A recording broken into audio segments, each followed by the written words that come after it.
Vice Governatore Riccardi, siamo a Fossalon dove c'è questo radar meteo della protezione civile del Friuli Venezia Giulia, un'innovazione importante per la protezione dei cittadini.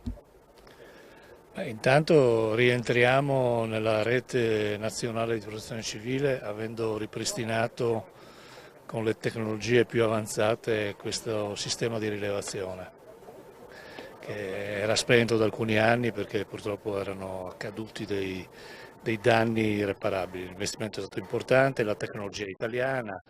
Io voglio ringraziare tutti i tecnici del nostro sistema di protezione civile che sono riusciti a raggiungere questo risultato e naturalmente questo è uno strumento che ci aiuta a conoscere meglio gli eventi meteorologici che sono sempre più frequenti e sempre maggiormente invasivi.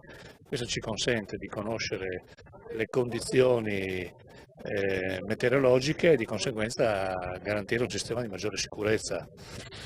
Zamberletti ci ha insegnato che bisognava cercare di conoscere le cose prima rispetto alle cose che succedono dopo. Noi dobbiamo essere organizzati naturalmente per ripristinare le cose che succedono dopo, ma quello che è importante è lavorare sulla prevenzione. Questo è uno strumento straordinario che non ha pari dal punto di vista dell'innovazione tecnologica e noi lo mettiamo naturalmente a beneficio di quello che è la rete nazionale per governare quest'area di questo territorio così importante a cavallo anche tra due confini internazionali. Una copertura transfrontaliera che presuppone forse anche collaborazioni che ci sono già fra le protezioni civili di Slovenia e Austria.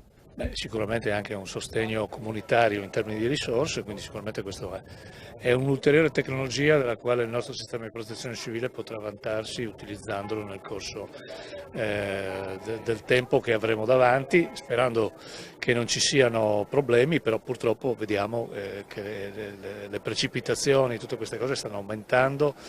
Sono cose molto brevi, sono molto più violente e oltre a questo stiamo lavorando anche a questo sistema dove le zone interessate da particolari eventi, scaricando un'app, potranno consentire al cittadino di conoscere relativamente ad un periodo breve prima a quello che sta accadendo per avere anche dei comportamenti insomma, che si possono relazionare ai fenomeni che si possono presentare.